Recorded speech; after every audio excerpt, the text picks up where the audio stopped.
you can introduce yourself, say your name, your major, the year you graduated, your current title, your current company, and a brief description of your organization and position that you hold. So I'm hoping that all of our panelists will answer this question. And then for the succeeding questions, I'm not expecting all to answer them. I would just ask that you answer as you feel inclined. So for our panelists, should we start with Adam? I'll just go alphabetical. Adam, sure. Introduce yourself. Thanks, Christine. Thanks, everyone. Hi, everybody. My name is Adam Evaristo, and my majors was in business administration management. Graduated in 2010. Also went back and earned my MBA. Finished that in 2015. Currently work for a company called Vmware. My title is a senior customer program manager, and I work in the cloud platform product management team, support a team of about 70 PMs. And I run all of our customer programs for product management for the cloud platform business unit. VMware, let's see, VMware has been founded since 1998. It's got about 37,000 employees, publicly traded company. Major shareholder is Dell, and we're headquartered in Palo Alto.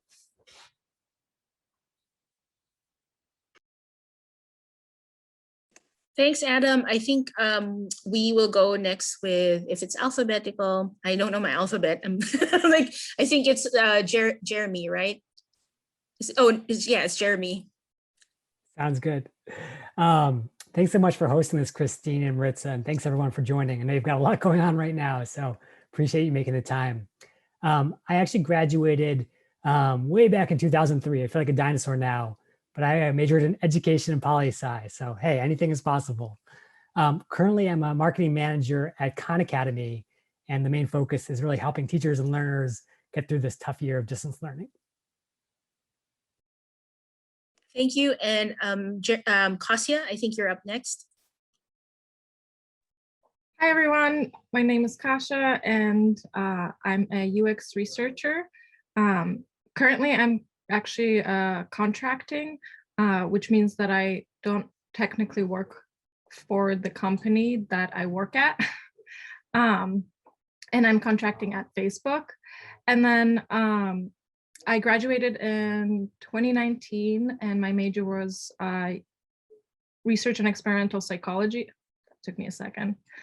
And as a user researcher, I talk to people that use Facebook and Instagram, and I try to improve their experience. And I'm specifically focused on actually AR, so augmented reality.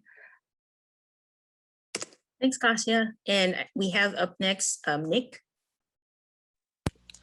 Hello, everyone. Can you hear me? Yep, cool. Thanks. My name is Nicholas Thorick. I graduated with a bachelor's in cultural anthropology in, I think, 2013-ish. I'm going to go with whatever date I provided originally because it has been a while. I am a senior application instructor at Salesforce. So I teach employees, partners, and customers applications, specifically CPQ, configure, price, quote. So if you configure anything online, it's kind of like that, picking options and stuff. A brief description of what my company does. We are a CRM provider, so customer relationship management, meaning if you need to know anything about your customer, your interactions with your customer, and use that to strengthen your relationship and sell to them, we make solutions that do that, among a lot of other things. So I work in a kind of a really niche area of that. Thanks, Nick. And last but not the least, Vivian. Hello, everyone. Thank you for joining today. My name is Vivian Urata, and I graduated in 2010. I am a staff product designer at Slack, and I'm pretty sure a lot of you know what Slack is already, so don't really have to explain what that is. But the team I work on is on the growth team, so basically helping the company make money, So I'm sure a lot of you don't know that Slack is a paid product, but there are people who do pay us. So I help those customers see the value of paying us. And yeah, nice to meet you Thanks. all. Thanks, Vivian. Okay, so for the rest of the questions, as I mentioned earlier, panelists, you don't all have to answer. I would just recommend answering as you feel inclined. And then for those who just joined us, because there were still some folks who were joining, Maritza will be posting a check-in Google form. Please sign in so we can, keep in touch with you, share when the recording is available if you want access to it, or any other resources for follow-up. And if you have any questions, please just type them in the chat, and Maritza will keep on track of those, and then we will get back to those shortly. So the next question is, can non-tech majors get decent jobs at tech companies? How can students dispel the myth that you have to code to get a good job in the tech field? So is there anyone who would like to answer that? I think I can start. Okay, thanks, Kasia. Yeah, so I got a master's degree in research and experimental psychology, and psychology is definitely not a tech major. And I went with a research area because that's just what I was interested in. And there's a lot of opportunity actually in tech to do research. But there's also plenty of other roles in tech. Like tech companies are just regular companies. So really coding might be the biggest thing right now, but I wouldn't say it's the only way to get into tech.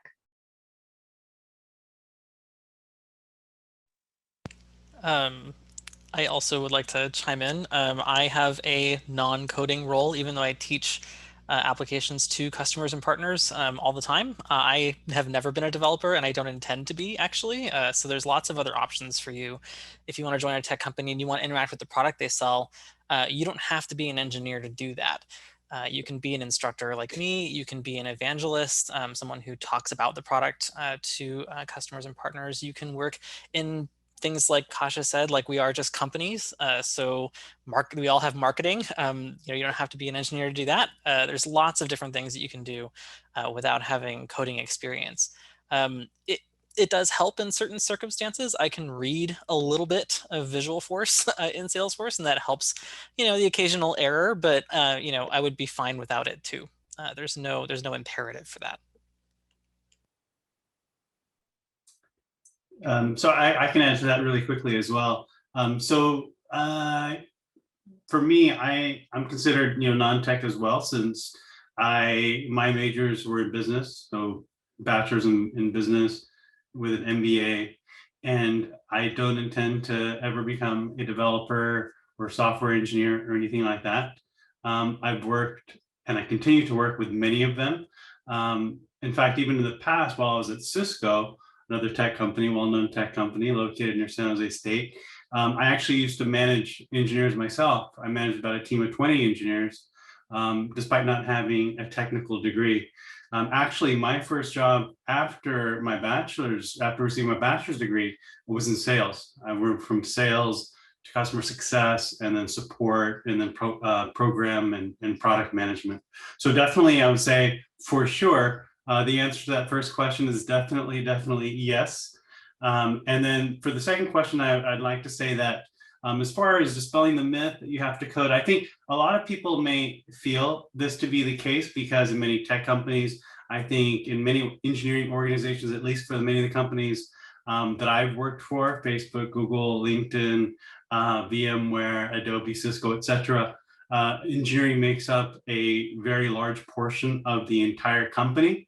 But like Nick and Kasia has already said, there are other functions that definitely help keep those companies going, whether it's sales, operations, finance, HR, etc. So there are so many.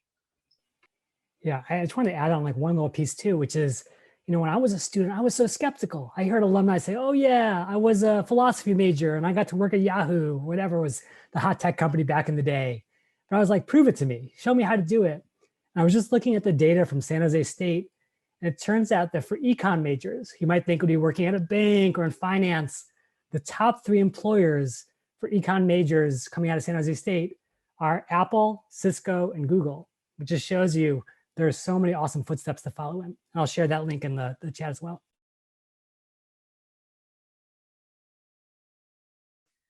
Thanks, Jeremy. Okay, so I'm gonna move on to the next question. How did you land the job you have today, and what was it that interested you in that role?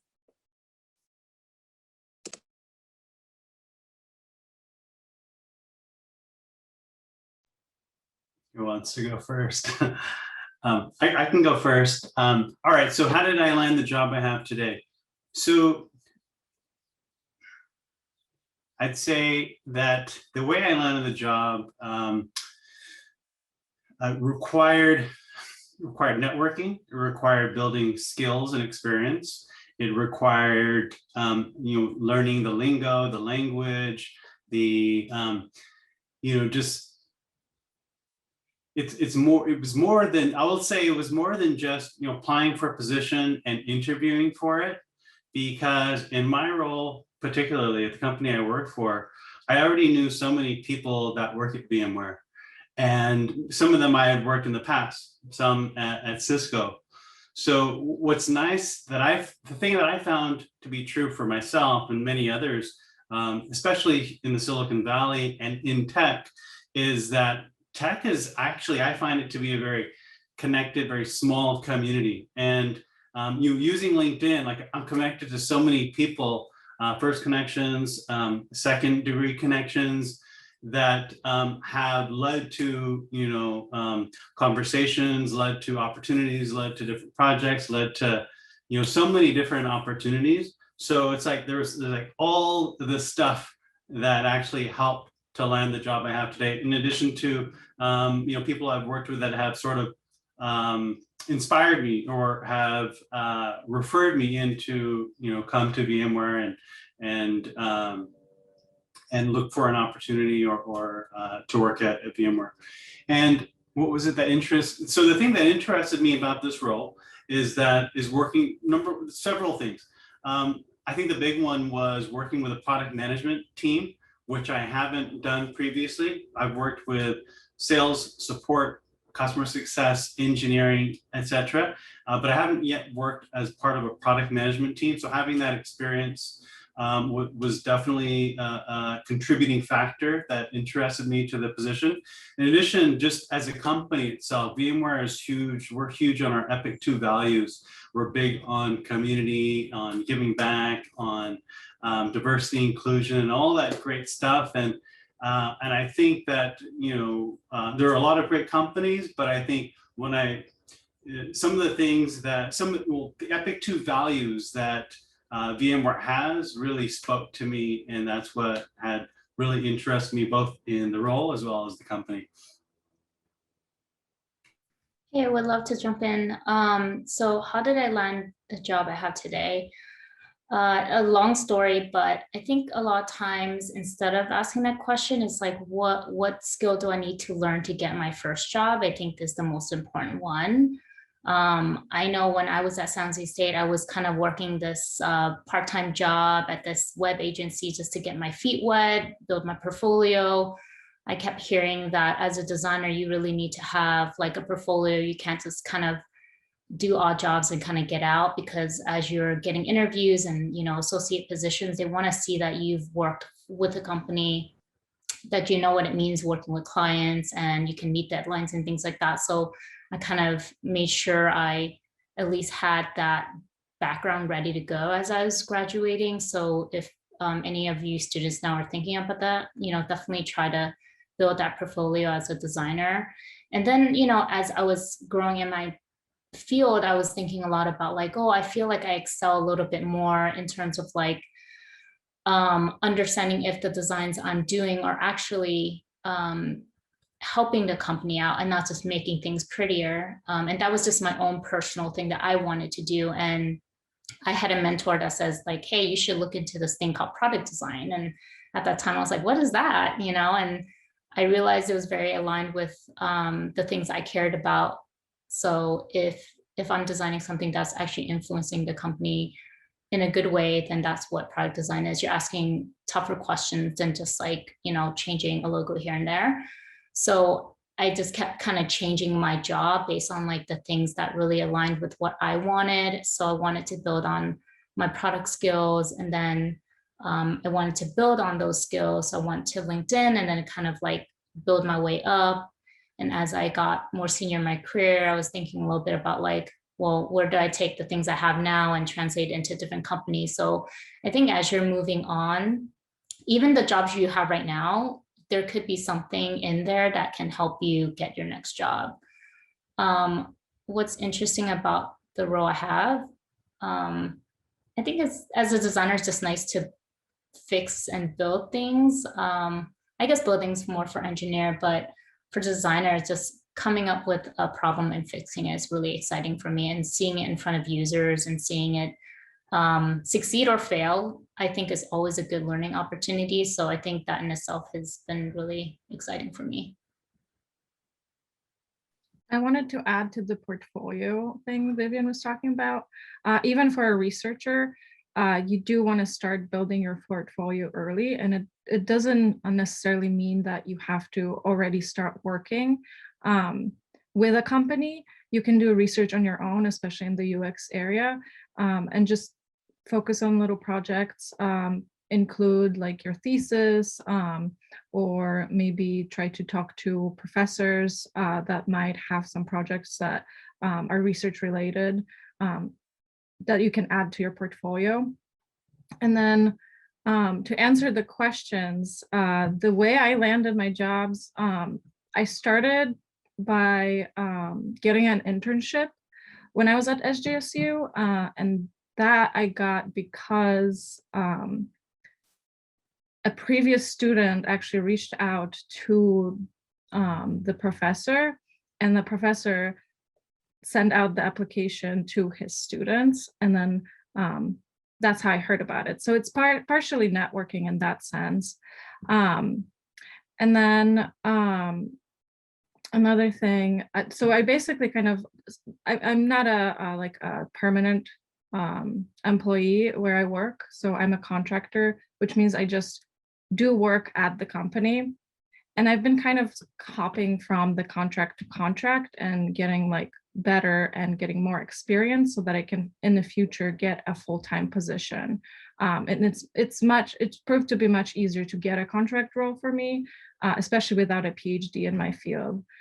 So that's just one way of doing this. And what interested me in UX research, I was always interested in technology, but I realized really early on that I couldn't code and I didn't like it. So I wanted to find something that I could do with technology, that I could be part of, like developing something new and exciting, but where I didn't have to code. And that's kind of where psychology and research came in.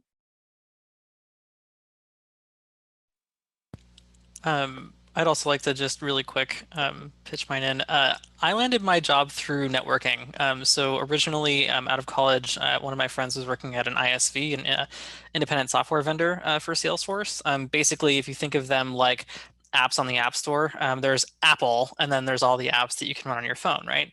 So I was working at a company that designs one of those apps that runs on Salesforce. And then she left that company and started working at Salesforce. And they needed trainers really bad for what we were teaching for this particular product area. And she said, I know a trainer. And so she referred me again. I've been kind of following her. So it's kind of a bizarre, very targeted networking kind of explanation of where I landed. But I did, I got the job myself. It's just the connection that helps me, get to that door, right?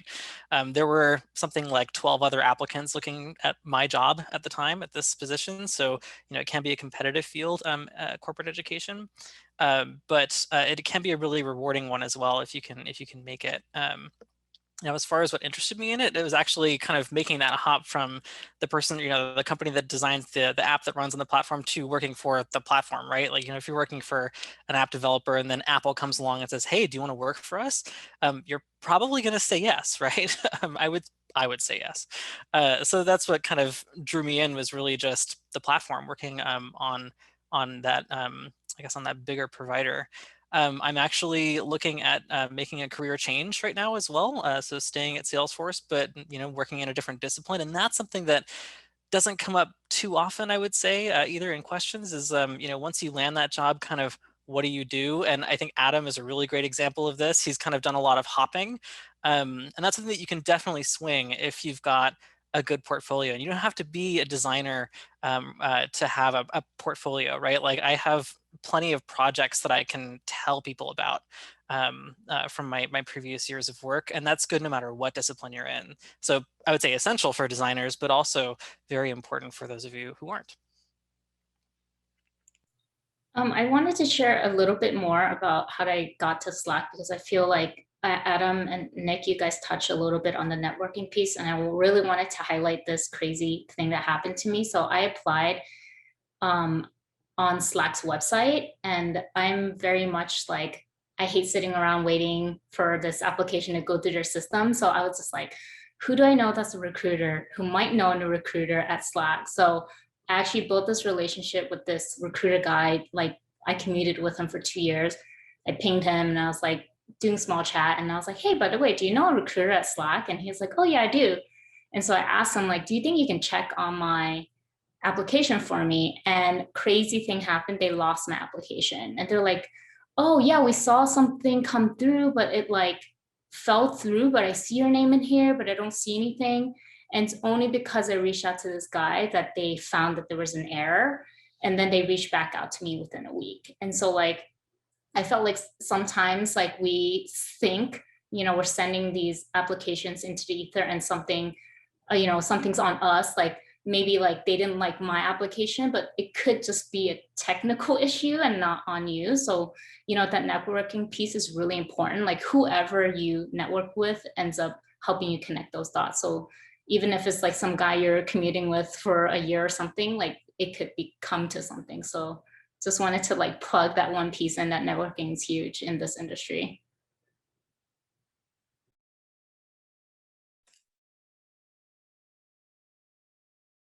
I wasn't sure if Jeremy wanted to add his thoughts. I think everyone got a chance to answer this question. So Jeremy, did you want to jump in and share your thoughts? No, not too much to add. I think whether it's networking or sort of being like relentless in your pursuit of something you're really excited about, that really is the path. And you can come from any background, but if you've got that passion, it's going to take you there.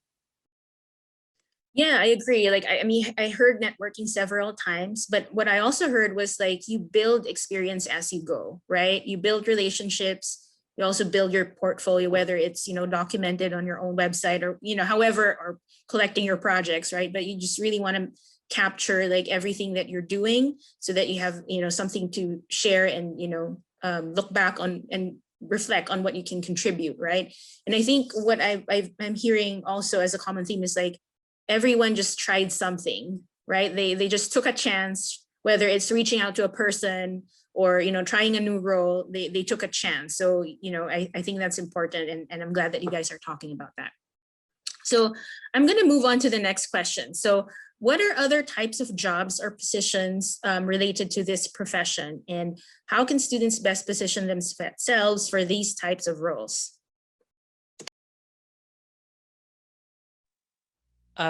So this profession being tech, or like our professions? That's a good question. I think it's in general, I guess, like, in addition to the roles that you have, I know some of you guys have like talked about the different functions, right? Like within that's not necessarily coding, right? Like finance, sales, or whatever other positions that you think maybe the general public would not be aware exists in the world of tech. Sure. So just from a Salesforce perspective, we have an entire division of the company dedicated to equality. So there are many, many positions in that org that work on a variety of initiatives, not only to be involved in the community, but to help Salesforce employees be more aware of opportunities to bring different perspectives to the table. So that's a whole division of the company, and we take it very seriously. Another one would be, and I kind of it's my job, honestly. Not a lot of people think of corporate education, but there are quite a lot of companies that have whole training staffs that don't just train internally. We train customers and we charge for it. We make quite a bit of money doing it. So there's that. I know it's kind of maybe doesn't sound intuitive, like, oh, I don't want to teach, like I'm not a teacher, but it's, it's actually, pretty big deal out there. So those are a couple of them.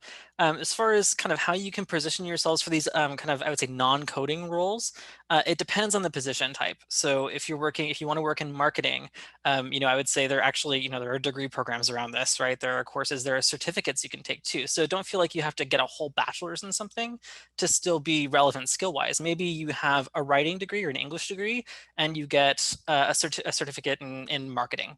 That's a really good combination of skills to enter the workspace. Another one, I have several friends who do this, but technical writing is another piece of tech that's really great. And it sounds kind of scary. It has the word technical in it. Usually we associate technical with code and with being an engineer, but a lot of technical writers are really there to write things like help documentation or describing products for certain audiences. They kind of lay out written conventions so that everything seems consistent across an entire org. Whenever you go to a website, for example, for your favorite product, their help documentation probably sounds very similar no matter what you're reading about. Technical writers are responsible for that. So what might you need? Maybe an English degree and a technical writing certificate. So there's just different, there's different things that you can do, different skills you can learn that don't necessarily require an entire degree, maybe a supplemental course that can kind of help you get there. Of course, there's always going to be the networking thing. We'll probably say that a million more times. But I would say that, that's probably a good place to start, is looking at, okay, what do I want to do? Is it finance? Is it, is it technical writing? Is it communications and marketing? Is it, the equality, department and things like that?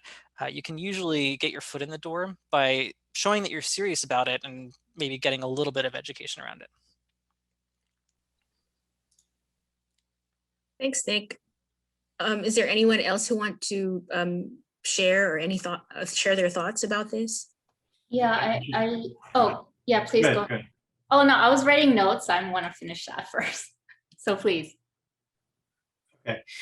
Yeah, so real quickly, Christine, if you don't mind. So what's nice about my profession, program and project management is a discipline.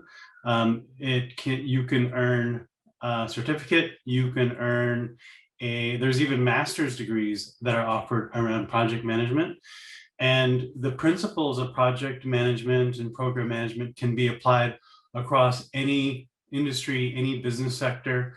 As I recall, going through my, PMP, which is the industry, sort of the gold standard industry standard for project management professionals, PMP. When I went through the PMP bootcamp, many of the other students in there were many of them were from government and from public sector, looking to actually get into project management. And so, that's one great way that, students or anyone could position themselves is, go that route, take a certificate or advanced education in the discipline of project and program management. And the other is just, taking on projects at work, or you're working on academic projects in your classes, and just gaining those skills, gaining those experiences. So I'll add, so one of the ways I think you can position yourself into the tech sector, I think a lot of times, is try to think about joining a company that's like a no-name company is what I call them.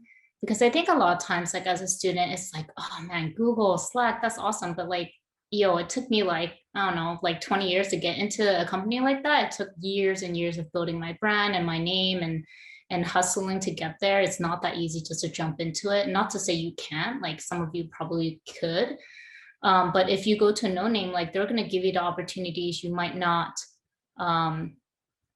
like give you the opportunity to build the skills you don't have, and still give you the wiggle room to fail and not like, fire you, and I'm just not trying to scare you, but like, it's just really nice to be able to do that. And another way you can position yourself is, I know we talk a lot about networking, but we're not giving you tactical ways. So like in some ways you can join meetups, right? Like now that everyone's virtual, so easy to hop on a similar interest that you have with someone else and just like learn from them. And if you build a relationship from them, they could be mentors of yours. They could then introduce you to companies or people who could get you into different companies. Like that's a way where you kind of network in a way that can build who you are, because people don't want to be a mentor if they don't know who you are and they haven't built that relationship. I'm sure all of you are on Clubhouse now. There's tons of like rooms that talk about how to build your brand, like how to get into certain fields. Like listen to those, you know, because I think you learn a lot. And these are, it's pretty crazy the type of people that are in the rooms right now. I try my best to get on those and listen, because I feel like you can always keep learning.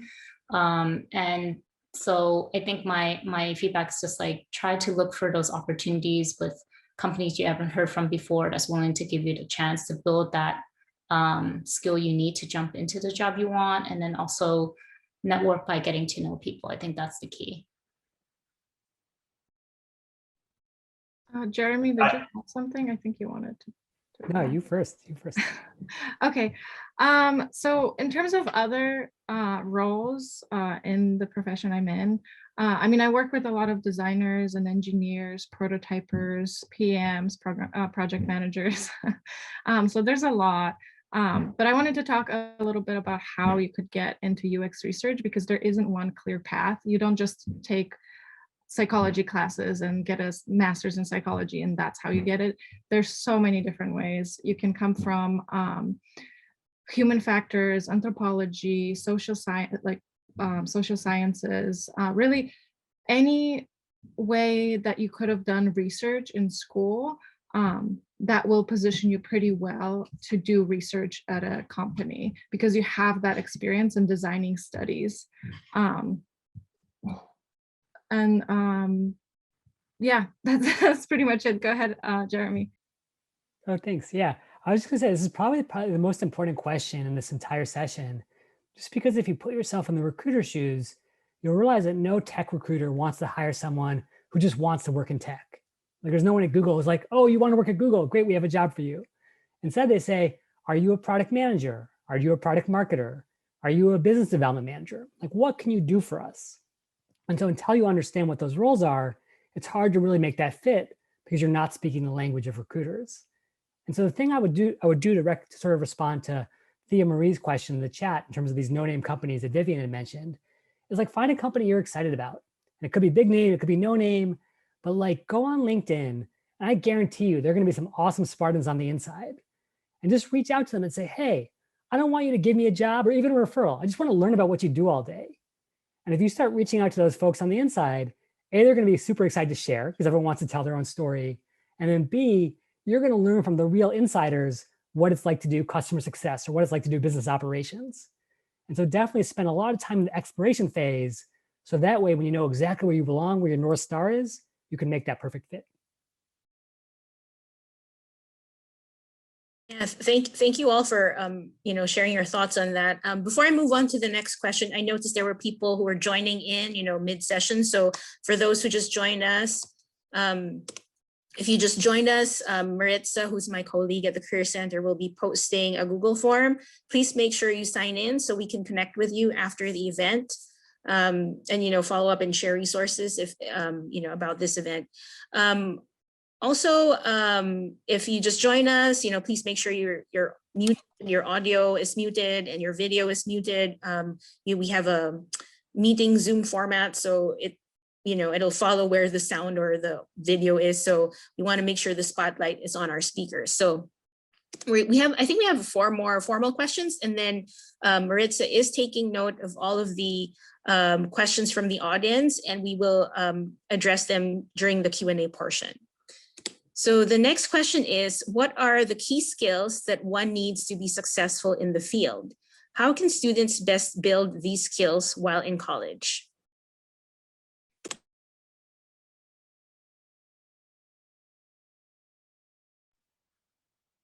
I can jump in here. I think the one that I feel like maybe everyone can agree on is communication. That's like the biggest thing. And that's a soft skill, I think, a lot of people, no matter how old they get in their lives, can always improve on. How do you communicate better? How do you share your ideas? How do you share your point of view? Like, you could never not improve on that. And that's one of the skills I feel like I can continue improving on. And I'm like seeking out speaking coaches and work with career coaches. Like, you know, that's the hugest soft skill, I think, in any field. So it doesn't really matter. I think that's just, it's going to help you succeed no matter where you are. Because as you know, you're coming out, you want to be able to share people your ideas, why they should hire you. You know, if I was to, when I was, I know my thoughts are everywhere. When I was interviewing at Slack, I actually interviewed with like, I don't know, 20 different companies just to get my nerves out of the way, because then I have to start pitching about myself. And I hate doing that. I hate talking about myself, but you have to, right? You have to convince the person to hire you. You have to convince them you're worth this much money to pay for you, right? Like, my mentors tell me, like, just take any of the recruiters just to get your nerves out. And then for the companies you want, push it all the way to the ends, because by then you'll be like perfect. And so communication is huge, you guys. So when, you know, teachers tell you to talk, I know before I've been like, oh no, I don't want to talk. Like, take the opportunity to practice those skills, because I think that will get you very far. And along with that, also presentation skills, because in a lot of interviews, you're going to have to present your work. And then at work, you're going to have to present. So definitely presentation skills. And that includes speaking, public speaking, and then also just creating those presentations so they make sense and they're clear to understand. I can't echo that enough as someone who presents for a living all day, every day. I would say part of communication is definitely speaking and also writing, you know, cogently. But the flip side of it that is, you know, it's gaining a lot of traction, at least, you know, and I guess in the last few years, is active listening. So repeating back what you hear to make sure it makes sense, so that, you know, people feel heard and that you understand their message. Is a really important part of once you get the job. You know, I know that's not really a tip on kind of how you know, get a job at a tech company or any company, but it's once you're there, how are you going to be the most effective? Yes, speaking, writing, and also very much so listening. And then in terms of interviewing, this is kind of related to active listening, but thinking out loud. They often want to hear your thought process more than necessarily the correct answer that they're looking for.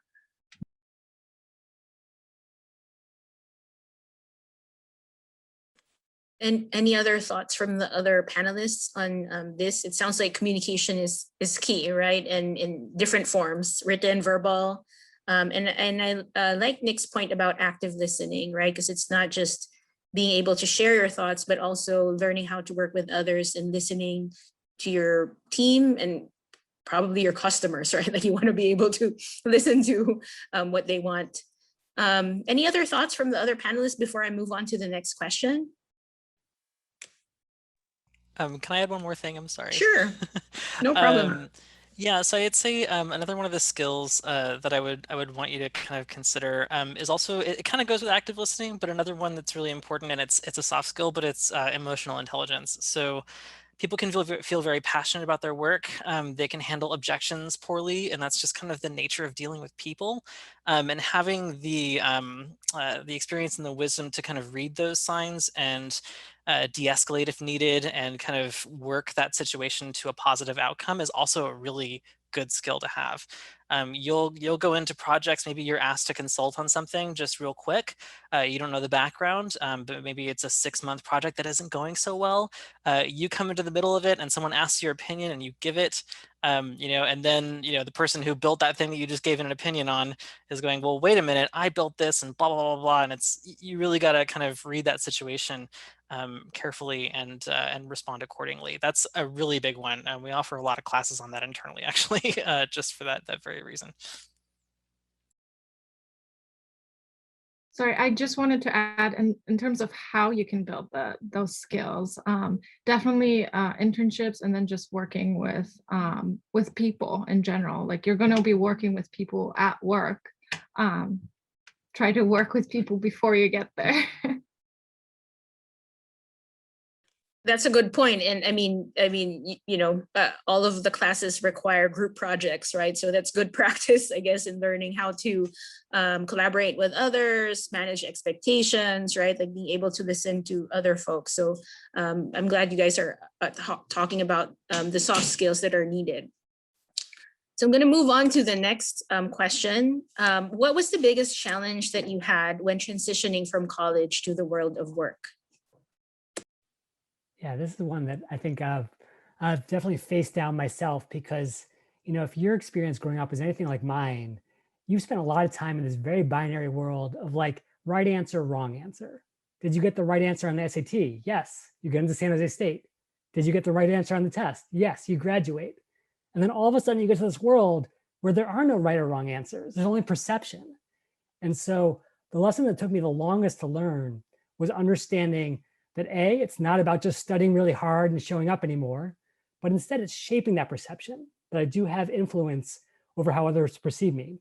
Am I a good colleague, a good communicator? All the things that Nick and Vivian and Cassia just shared, how does that influence how people perceive whether you're a great colleague, whether they want to hire you for your next role, to be your next colleague?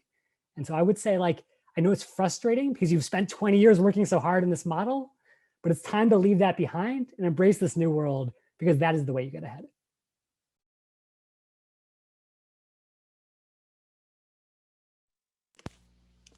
I would say confidence is something I really struggle with, and I still do. Imposter syndrome is not just for recent grads. When you're in a new situation, you could feel like, oh my gosh, what did I get myself into? So having, not being arrogant, not bulldozing other people's arguments and all of that, but just having a little bit of confidence in what you're asserting, even if you end up being wrong, and accepting that you're wrong is also a skill that can be challenging. But even if you end up being wrong, you should still be confident that you know what you're doing, because you're there for a reason.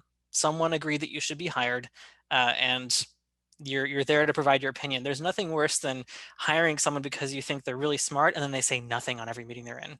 What value are you adding? So kind of be okay with speaking up. I kind of even struggle with it on this panel. Sometimes I kind of have to force myself to unmute.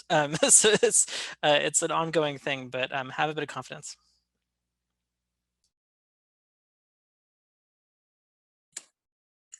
Anybody else want to add to any thoughts that they want to add to this? Okay, I do agree. I'm glad you guys brought up the point about perception and the imposter syndrome, because those are very real. And the world, especially now with social media, right? Like you can't, everything you put up on the internet is permanent. So it's basically like you're sort of like building your brand, right? So you want to be careful of like the perception that you're putting yourself out there about yourself and what brand you're presenting to the world.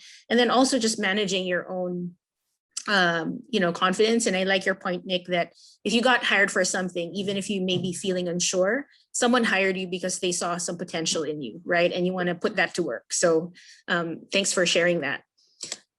So I think we have like 2 more formal questions, and then we will have the Q&A portion.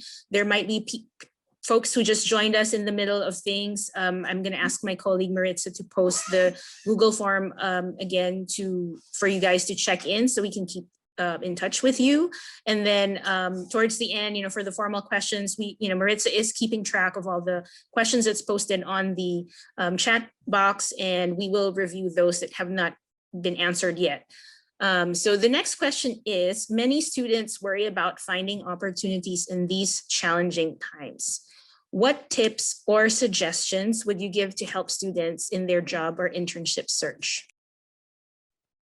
I'm going to go back to something that we have said multiple times: networking. Even if you don't feel confident in just speaking and just building those relationships, simply connecting with people on LinkedIn and allows you to see more opportunities that might not be posted in other areas. People often repost or just share roles that are available at their teams that might not be as visible in other places, where you just go to like Facebook hirings or career website, and then they might not have that role that you're actually seeing on LinkedIn. So that's one thing. And another thing, when you are networking, try to build an actual connection, not just asking for like, hey, can you recommend me? Like, people don't know you. It's better to just like build a genuine connection with someone, or, you know, the way you can start, and I think Jeremy mentioned this, or maybe Vivian, I don't remember right now, but just asking about, hey, what do you do at work? Like, what is the position like? What do you do every day? So kind of learning from them. And then from there, you can take it further, and then they can learn about you. And that's how you might, maybe the next time they're looking for someone for their team, they might think of you.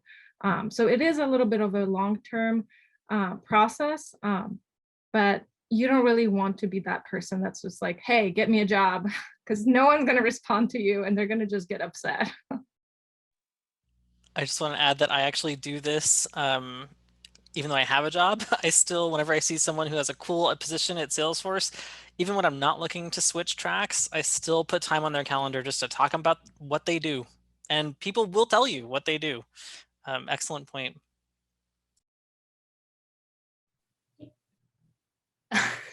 Jeremy, do you want to? Okay.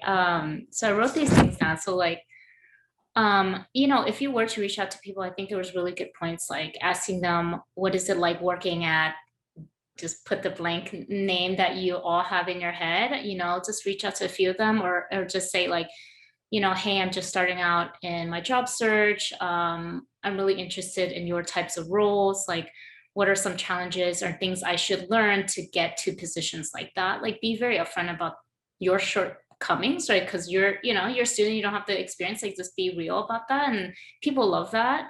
And I think, you know, talking about the building connections part is really huge. One of the ways when I reach out to people that I don't know, I ask them like, hey, what book do you recommend that I need to read that can help me get to where you are? And then actually read those books or listen to them, whatever, and go back to them like, hey, there's this one point in the book that really stood out to me. Like, what do you think about that? You know, build on that connection. And I feel like I'm very old school, but I still handwrite notes to my mentors, thanking them for the time they spent on the phone with me. Like, I really appreciate these points that they said. And then I said like, and then sometimes I send them gifts, like, cause like really their time is worth a lot more than yours. And like, show them that you really value that they spent the hour on the phone with you. I feel like in how we are now, I think that's a little lost, like handwritten notes, like let's do that again, like thank those people, like say, and my mentors like reach back out to me like, I haven't received a handwritten note in forever. That means a lot to these people, right? And they're then more willing to give you more of their time because they see that you really care about what they have to say. So yeah, that's it. I just want to build on something that Vivian had mentioned a couple questions back, which is like, everyone says network, get a referral, but no one actually tells you how to do it. And I think the thing that you have to understand is, again, like everything comes back to empathy. You know, put yourself in the recruiter's shoes. Right now, the recruiter at Khan Academy, and her name is Anna, gets about 500 applications for every single position. And so if you're Anna and you're juggling maybe 10 different positions at once, trying to find the right candidate, are you going to read every single resume and every single LinkedIn profile and every single bullet to find the exact perfect candidate? Heck no. You're going to say, what's a shortcut? What's a little like rule of thumb I can use to basically sort out, you know, the best people from everyone else? And that's what a referral is. You have all these total strangers over here who are knocking on your door and you have no contacts for them. And then you have a handful of insiders, friends of friends that are already vouched for by someone that you work with. If you're in Anna's shoes or any recruiter's shoes, that choice is so obvious. You're always going to pick referrals. So if you look at no other infographic, except for the one that I share in the chat right now, hopefully this will burn into your retinas long after you graduate from San Jose State, because this is basically the most important thing you have to know. You can play the online application game. You can put in, you know, things to Indeed and LinkedIn and to Google.com, but you're not going to get anywhere for the simple reason that outsiders are never picked over insiders. So get that referral, become that insider. That's the way you win. And then I also wanted to add on that, when you are trying to network, don't necessarily go networking with just people that are in the position that you're trying to get. Network with your peers. That's how, and network with your professors. I still keep in touch with my thesis advisor. He's fantastic. I've met many people that actually graduated under him and work in my field now. It's totally randomly, and I have never met them before. But then I mentioned, hey, do you know Evan Palmer? And what do you know? They do. So yeah, not just networking higher up, but also just your friends. I mean, they might get a job before you, and now they're the in. Everyone provides some really good advice. I just wanted to share a quick one, just some practical advice in regards to actually, finding opportunities. So one thing you may want to consider when looking for an opportunity now, due to COVID, due to the pandemic, and everyone's working from, I've been working from home just a little bit over a year full time, like most people in every tech company. I think Nick and everyone, Kasia, so Vivian, and so the reason I bring that up is many people may be looking for an opportunity somewhere in Silicon Valley, somewhere near San Jose State. But because so many people are working remotely, and this may even extend beyond the pandemic, you may want to consider expanding your search to like anywhere. This is what I tell everybody: look anywhere in the United States, because actually, for us as an employer, for us, we are. Our hiring has expanded not just in Palo Alto or in the Bay Area, but we're hiring people from all over the country, all over the world, especially for tech companies. So you may want to consider expanding your search. Look for remote opportunities, look for other opportunities that are just, other parts of the United States. And then also one other thing I did want to add too is that instead of, for me, like when I was actively searching for a new role, my goal was just to find interviews, not to find a job. If you kind of make the goal a little bit easier, kind of smaller step, just try to find and try to get as many interviews as you can, right? And you get that practice, like Vivian mentioned, doing all those interviews would definitely, lead to more opportunities. But I think if you may want to consider just trying to get interviews, trying to get as many interviews as you can. I love that you said that, Adam. I wanted to jump in because I read this thread on Blind the other day where this guy, he was trying to get a technical job for years, and his goal was similar to what you said, just get interviews. And then his next time he said, oh, I never got past the recruiter phone call. And so the next time he interviewed, he's like, I need to get past the interview with the recruiter. And each time he was failing, right? But he was learning what it takes to get to that next step of the interview process. For big companies, there's like several steps. And for design, there's a little bit even more, but like, what does it take to get to that next step? And I think like, as you practice, you learn a little bit more. So I really like that you said that. Thank you for that. So I think we're at the last formal question. Next slide. And I know there were still people who were joining in. So Maritza will probably post the Google check-in form again on the chat. And I know there's like conversation going on in the chat too, and I appreciate your guys' suggestions to our audience as well. So we have this final question, I think, and then we'll go and jump into the Q&A like that Maritza kept track of. So what other advice would you give to someone who has a social science, education, or liberal arts background that's interested in working in the tech field? Ooh, I have a big one for this. Emphasize your transferable skills. I know it's a buzzword, but it is totally true. Transferable meaning skills that transcend your discipline. So yes, I studied cultural anthropology. We did studies in the field. I did lots of hands-on interviewing. That helps me ask and clarify questions for students in my classroom. That is not a tech skill. I didn't learn it as an engineer, or I don't have a business degree. I'm not calling anyone out. Sorry, Adam. But it's something that is a very valuable skill. So kind of learning how to weave those into your resume, into how you talk about yourself when people ask you questions, can be very advantageous. And also it can help you in your job.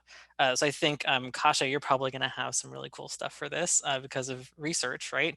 I imagine even if I'm going to kind of ask you a question directly, if that's okay. If you were not a researcher in your actual chosen role, are there ways that your research knowledge could help you in other roles?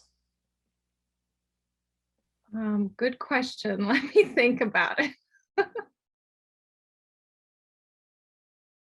Sorry, I kidnapped the the Oh, no question. worries. No, I think, I mean, if I had interests in other areas, which by the way, like research is my passion, so like I don't plan on moving into anything else.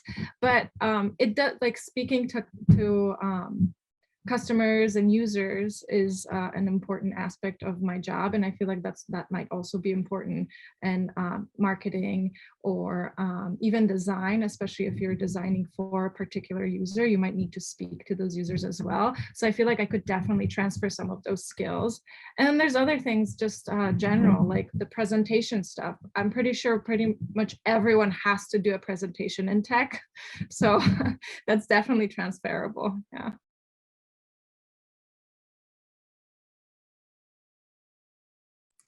Any other last minute advice before I jump into the questions? Okay, cool. So I'm gonna jump in, and we still have folks who are joining in. So Maritza will be posting the check-in Google form, so please sign in. So first, it sounds simple, but I think it does help to define the terms. What is it? What does it mean, tech versus non-tech?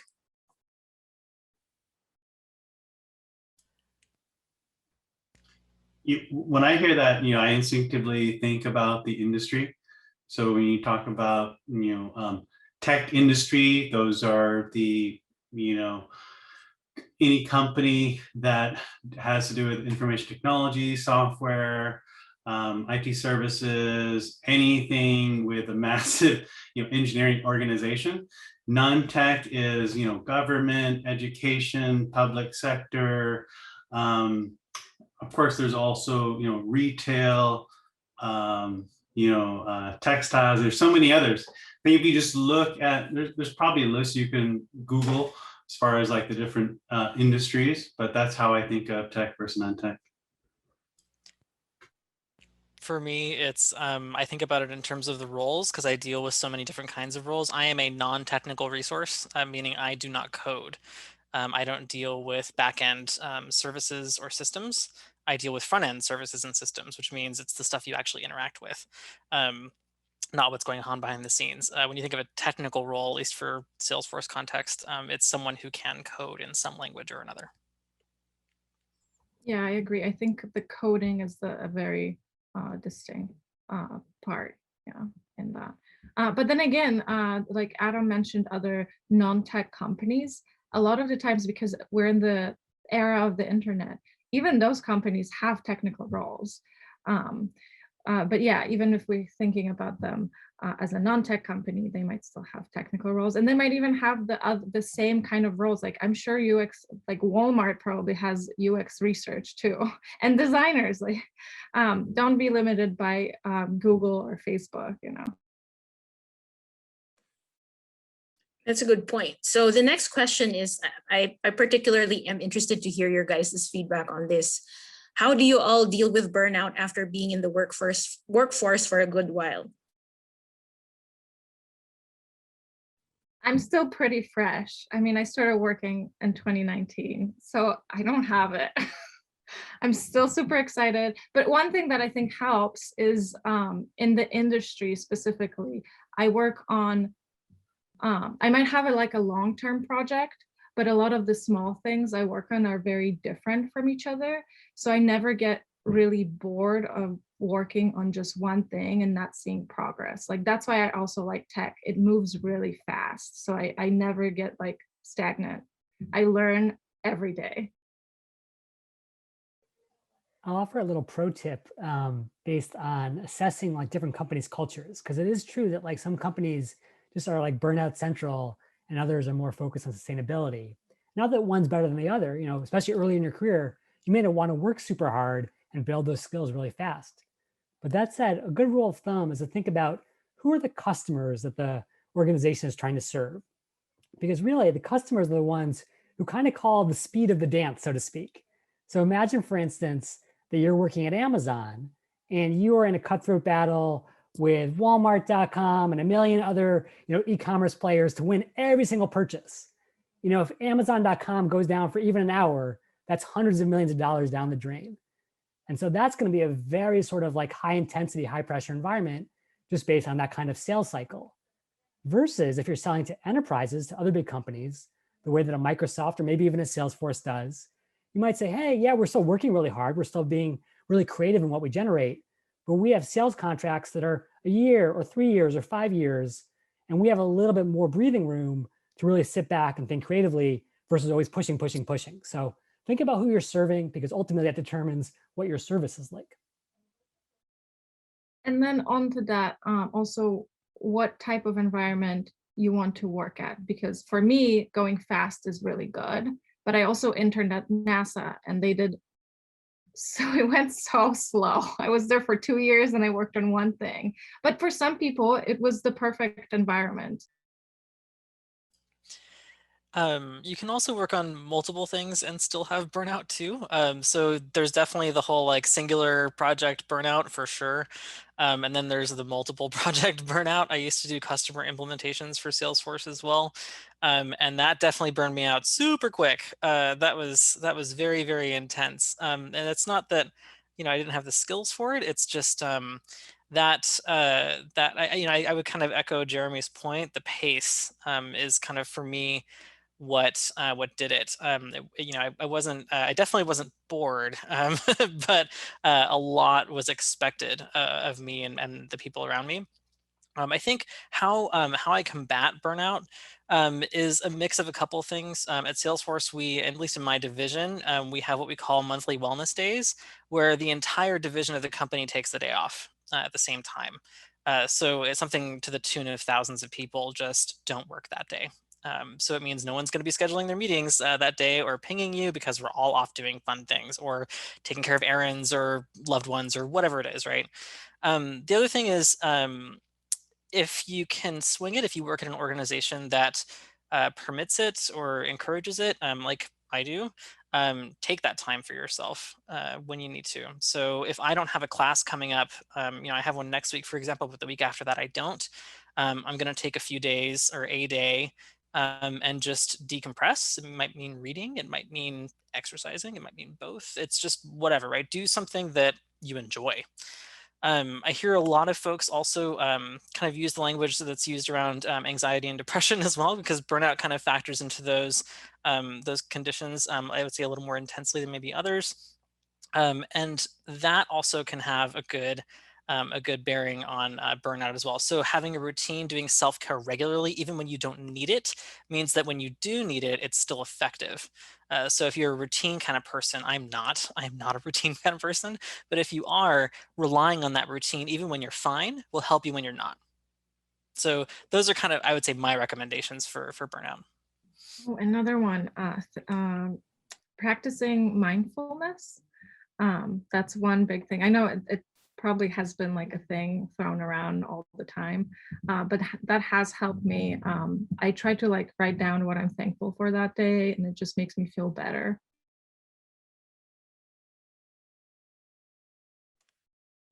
Thank you for that. So we have like several other questions. I think, except for this next one, I think after this question, the following ones, maybe I'll ask, just maybe one person respond, just in the interest of time. But the question that I want to make sure everyone, or most of you guys like try to answer is like, how do you deal with imposter syndrome?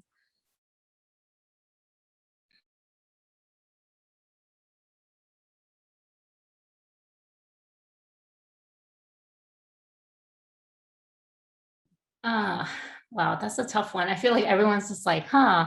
Yeah. Okay, so I forgot who said this on the line, but I remember working with a career coach, and I also mentioned imposter syndrome. And I've been like 13 years in design industry, and I still feel that way. You know, like I don't think it ever really goes away. It's just you're constantly remembering who you were, but really you're not that person anymore. You're like years ahead of who you think you still are. And my mentor was just like, they hired you for the job, and you weren't smart enough to trick all those people, and you know, like so it means you know what you're doing. So I think that was just like a humorous way for him to say, like, you know, there's no way you're not actually good at what you're doing, so like remember that. And it is hard because like as a student coming out, I think you feel that a lot more, right? You're like, I really don't know anything right now because I haven't been in the workforce yet. So there is a lot of that, but you've been through all these experiences that you accumulated with working with your professors and working with, you know, other students, and you now are smarter than the person you were when you entered. So you have that knowledge already, and you could take that and keep building on it. But I honestly don't know if you can ever get rid of it. And actually, I feel like it's okay to have that because it means that you're trying to better yourself, right? I feel like if you're a person that's like, I'm good, like I know everything, then maybe that's great. Like I wish I could get there, but I'm not. It just probably means you still feel like there's more you can learn, and that's a really good place to be in. So don't see it as something that's negative. I think that's totally good advice because like it's one of those things where you're like, oh my goodness, I'm the only one who's feeling it. And in fact, everyone's feeling it. Even the person who's interviewing you is feeling it about their own role. So it's almost like that whole classic advice of, you know, imagine the room naked because everyone's in that same sort of moment of awkwardness and anxiety. But that being said, speaking of classic advice, I think what I've heard most is this whole idea of fake it until you make it. Like somehow you can just fool yourself into magically being ready and confident, and then someday you will be. What I would say is better to like do it until you make it. I think it goes back to some of the things people have been saying about build skills ahead of time. But like, here's a little trick. Let's say you were interviewing for a job to be a marketer at Tesla. And you were like, oh my goodness, it's my first marketing job. Tesla's such a fancy company. Like, I don't even belong in this thing. But then you go to Tesla's website and you're like, you know what? That doesn't really make sense. Or what's that picture about? I would move this around and do that. And all of a sudden you're doing the job in your head before you have the job. And so when they ask you in the interview, how would you change Tesla.com? You've already done the hard work. You've done the creative heavy lifting, and you are now ready for prime time. So don't wait for the moment to meet you and overwhelm you. Instead, get ready for it and meet the moment on your own terms. I think those are really great points from both Vivian and Jeremy. I think, you know, feeling that everybody else feels it too, you have this common kind of suffering you go through, so, you know, at least not everyone, but a lot of people. I think also, you know, to Jeremy's point, I'll kind of, for me, boil it down into my terms. So I'm kind of confirming my understanding of this. And it's that, you know, you will have some insights someday at some point for something that other people don't, and it will be helpful. And it might not be big to you, it may be simple and easy to you, but other people still didn't think about it. So there are those moments, and you can, for me, that's what kind of helped me climb out of a really deep imposter syndrome hole into a maybe a shallower one. I'm still in the hole, but you know, shallower one is kind of like, okay, I had these insights and they worked out okay. You know, I'm not terrible at what I do. So there's that. I think also if there are any Schitt's Creek fans out there, you know, David, nobody thinks about you the way you think about you. Is probably the best way I think about this now in my head. Nobody is panicking about this as much as I am. So calm down. It's okay. So that's a good one that Nicholas just mentioned. So the other thing I wanted to mention was, you know, I think imposter syndrome is very real. I think all of us will experience it some form or one way or another. For me, when I do happen to ever come across that sort of feeling, it's just a reminder to myself that, you know, just because I'm having these conversations with, you know, me, myself, and I, doesn't mean it's true. Doesn't mean like everyone else had mentioned that everyone else sees it or feels it. And, you know, just because we are having these conversations with our head or we feel a certain way, doesn't mean it's true. So I'm just continue to work hard and do the best you can, stay professional, and you know, that do the best you can. Thank you all for your thoughts on imposter syndrome and, you know, how to deal with it. So for the next question, again, I just appreciate it if only one person could answer in the interest of time. So the next question is, if you're majoring in a non-tech major but have a strong interest in coding, in your experience, does your company offer support in learning coding languages, or do you have to learn them independently?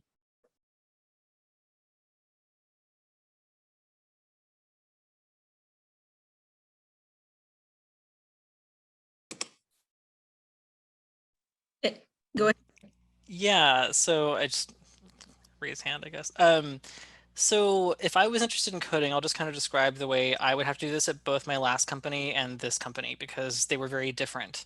At my last company before Salesforce, if I wanted to learn coding, I would have to enroll in a program on my own, pay for it on my own, and prove to someone in that company or elsewhere that I had enough chops to do that kind of job. So if you're looking at kind of switching, it's almost like switching career tracks, but only you don't have a ton of experience, let's say, in tech. That's kind of what I would have to do. At Salesforce, it's a bit different. There are free opportunities and they'll also reimburse education. So it just kind of depends company to company. Their philosophy around switching tracks, for instance, Salesforce is very flexible about this. We actually have an entire internal recruiting team that is dedicated to making sure that you are not unhappy in your job. And if you are, you can switch. And that kind of feeds into kind of the attitude around education and paying for it if it needs to be paid for.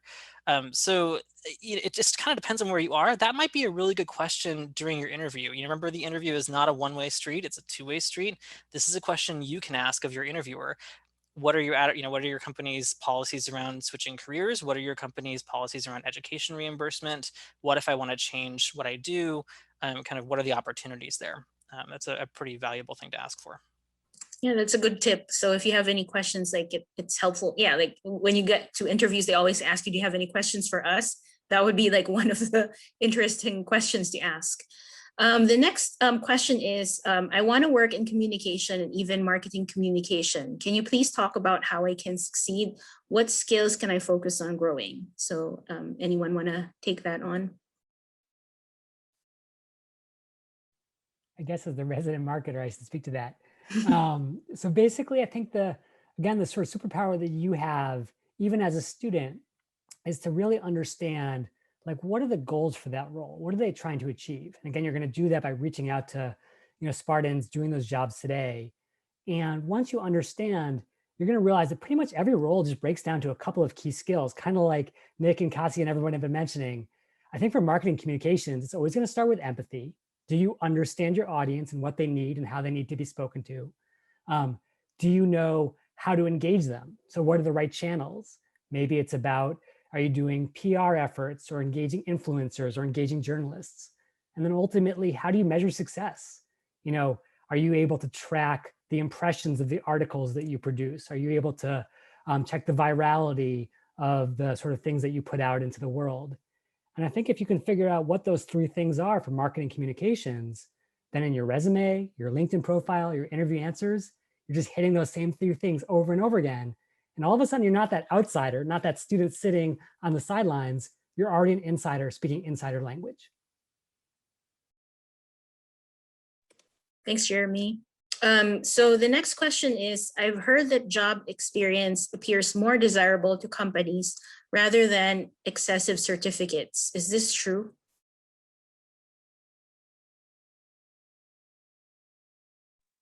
So I would say, it depends. It depends on the job, depends on the company. There's a number of different variables that play into answering that question.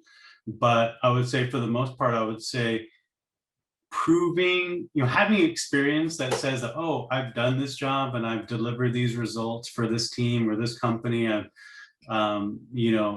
goes farther than saying, oh, I took a course in this subject and got this grade. That's great, but how do you actually materialize that? How does that lead to actually, driving results for the company or for the team? So if you have actual work experience that says, oh, you've encountered these problems, you approach in this manner, you've taken these actions and it resulted in this, then I think that goes a bit further.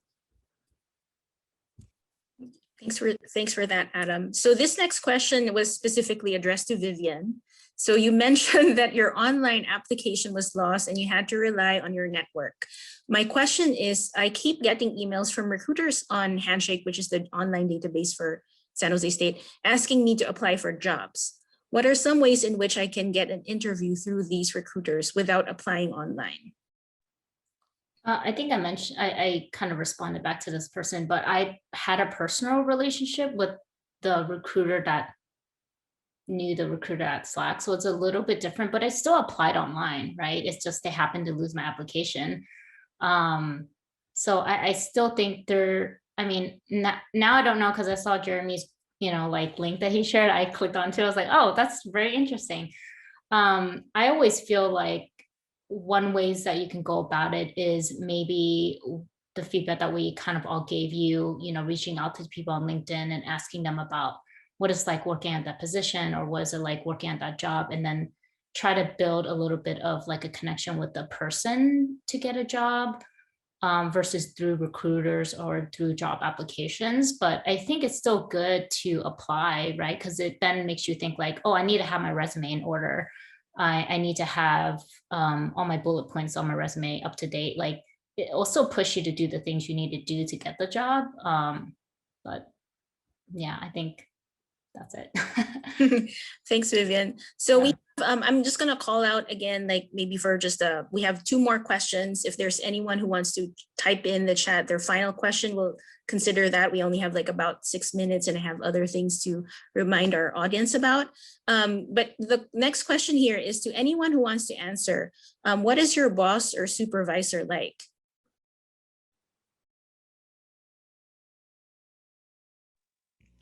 My boss is a Midwesterner, even though she lives in Oregon. You can totally tell she's a Midwesterner.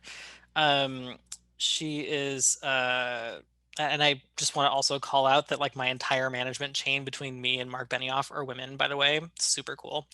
It's one of the things I love about Trailhead.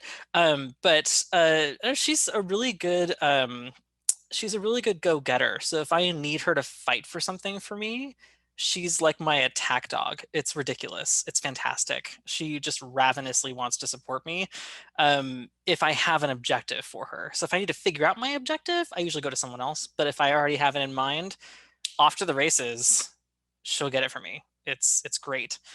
Very reliable. Day to day, depending on your role, you might not interact with your manager very much. I don't. I see her once every other week on our one-on-ones, and that's really it, because my job is a fairly solitary one.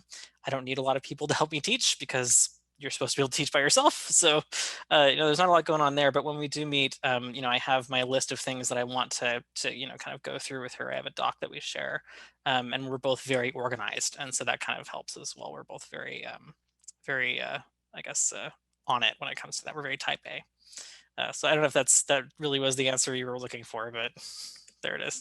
Thanks for sharing that. I appreciate you sharing your story about, describing the positive traits of your boss, and also like sharing both of your work styles and how it complements, right? I think when you're looking for a job, I think in the beginning, it's like you just take whatever you can, right? But hopefully as you grow into your career, you're also shopping for your boss, right? Like, because you want to find someone who will be your supporter, right? Like you had mentioned, Nick, that, Yeah. boss is supporting you. So that's cool. Yeah, I think sorry, I just want to add one more thing. Like, Yeah. I am looking to switch kind of tracks at Salesforce, and I am looking for that next boss, and I'm looking for one who can clarify kind of how I create a career around the skills that I have. My current boss isn't great at that.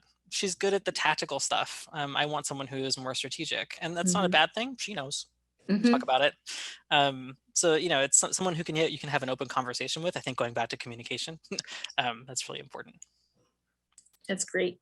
So the last question that I have here is, how do you get over rejection from job opportunities?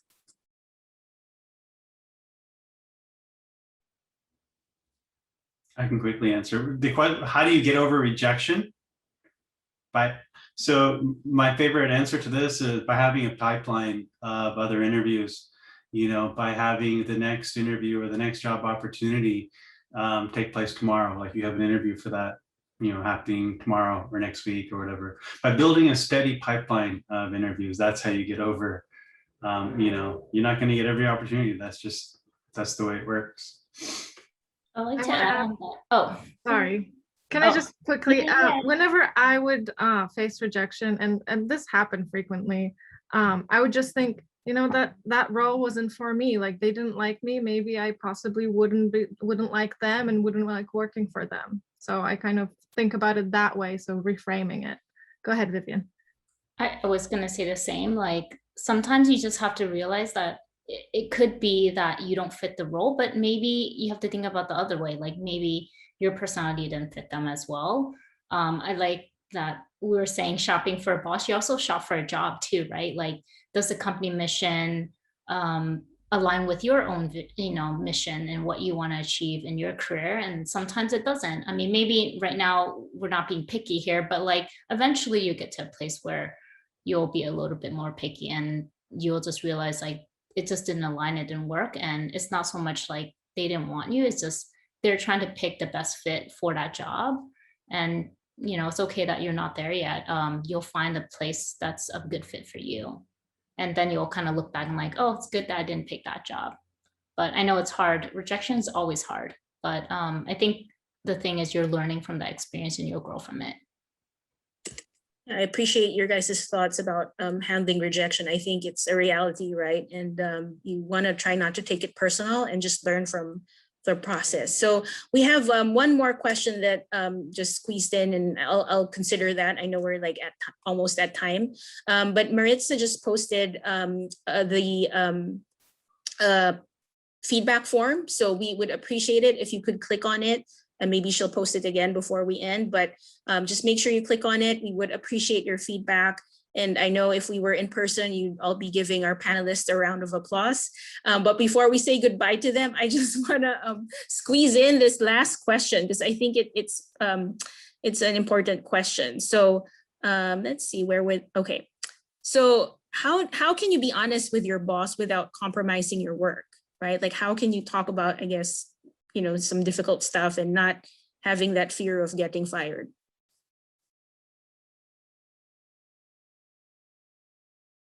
I think it depends on sorry, Adam.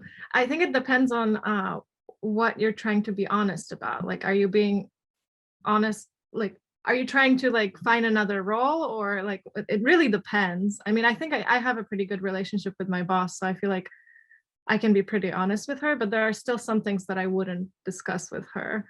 But go ahead, Adam. Thanks, Kasha. Yeah, real quickly, I just wanted to say the biggest tip I would say is to give your boss a heads up before you go into this conversation so they're not caught off guard. I've been in situations, for me, as being a manager, where someone had come to me without any sort of warning whatsoever, and they just like gave me all this information. I was like, whoa, I didn't know how to process it. I didn't know how to handle it. So for me, in my experience, what I've done is I've come to my boss, say, hey, something like, love to talk to you about something that's on my mind. Just speak openly, candidly. For you don't have to, you take it for anything. Just kind of listen. Just kind of paint the picture, and then that way they kind of know, okay, this is a safe place. This is confidential, and they'll tend to be like, okay, don't worry, this will stay between you and I, etc. And then that'll kind of just create that comfort zone for you to kind of open up and speak what's on your mind. That's what's worked for me. I would like to add, just because I dealt with this a few times, it's when you go to your manager with an issue, also come with a solution in mind, like, hey, I'm dealing with these things, and just kind of list out the things that are challenging. Hey, I think I'm gonna approach it this way.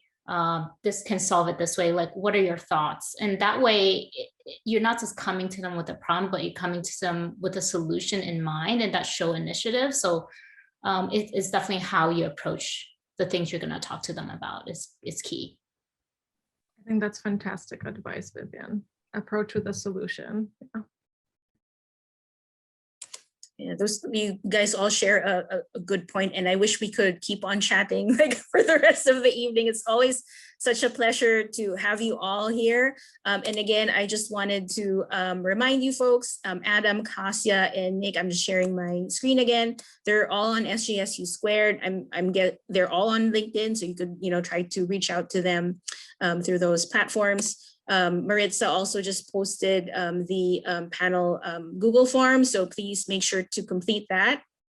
And with that, we end our evening, and I would just like to request for the panelists to stay for a little bit as the students leave. But thank you all, and let's give our panelists a round of applause. Thank you all for your time today.